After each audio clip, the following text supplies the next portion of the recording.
Tere hommikust siis kõikidele taas, kes ringi ajal juba meid vaatasid. Need juba nägid esimest korda koos ringiga ka meie videopilti, aga nüüd siis tahaks kõiki tervitada meie järjekordsel arvult juba 24.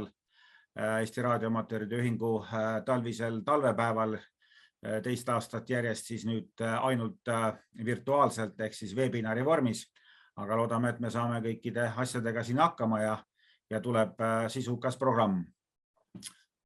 Aga enne kui me nüüd läheme väikse ajakava ja programmi tutvustusega edasi, on meil olnud selline traditsioon, et meie vahepealsete kohtumiste vahel meie hulgast lahkunud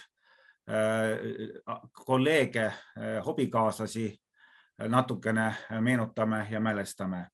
Nii et kahjuks peame tõdema, et sellel perioodil, mis on siis nüüd meie möödunud suvisest kokkutulekust ja tänaseni on meie hulgast lahkunud 6 väärikat raadioamatööri. Augustis lahkus Rein Kulasalu ES6 Lauri Bertanilo. Septembris Valeri Kuznetsov ES4 Risto X-Ray. Oktoobris Raimund Selli ES5 Heiki. Novembri alguses Veljo Arro ES0 Otto Urho. Aasta lõpupoole veel novembri lõpus Mati Saviste ES2 Quintus Niilo ja siis käesoleva aasta alguses lahkus meie hulgast väga teenekas oldtimer 104. eluaastal Eduard Kuuskor ES1 Foxtrot, tema siis 18. jaanuaril, 2. jaanuaril ta sai 104-aastaseks ja siis mõned siin paar nädalat hiljem kahjuks ka meie hulgast lahkus, elades pika ja väärika elu. Kõikide nende lahkunud mälestuseks väike vaikuse hetk.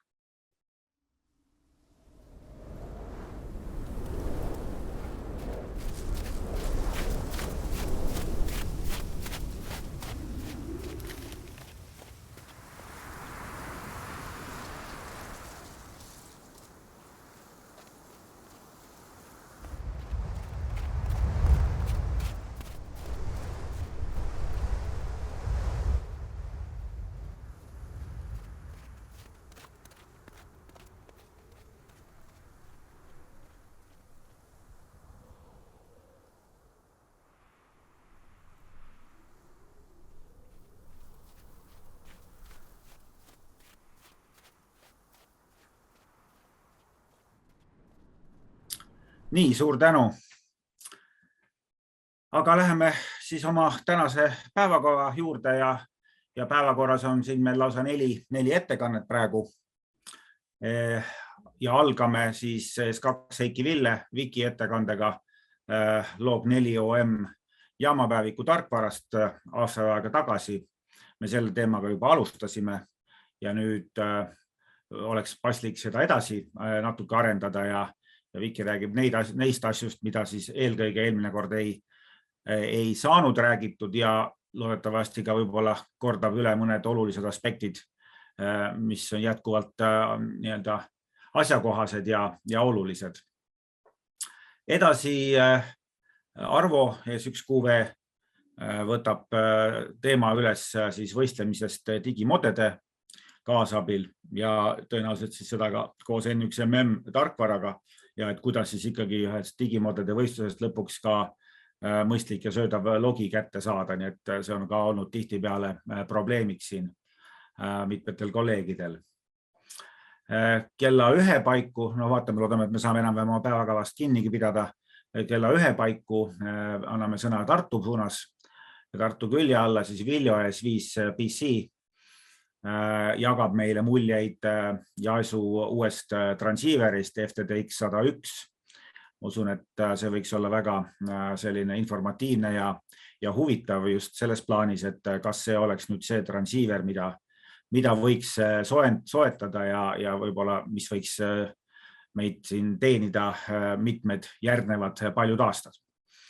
Ja talvepäeva lõpetuseks siis on lubanud Tõnno ES5 TV rääkida sügisestest CQWWDX contestist, nii Telegraphi kui ka Sidebandi tuurist ja kuidas ES9C seal võistles ja millist statistikat sellega siis esile tuua oleks huvitav. Nii et sellised ettekanded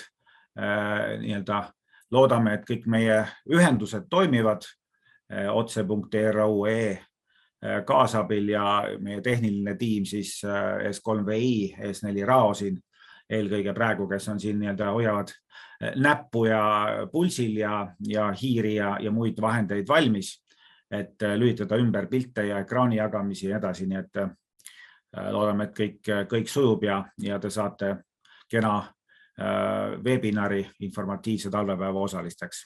Nii, aga minu poolt oleks praegu sissejuhatuseks kõik ja annangi siis edasi sõna S2 Heiki Villele ja jälgige siis mängu. Aitäh!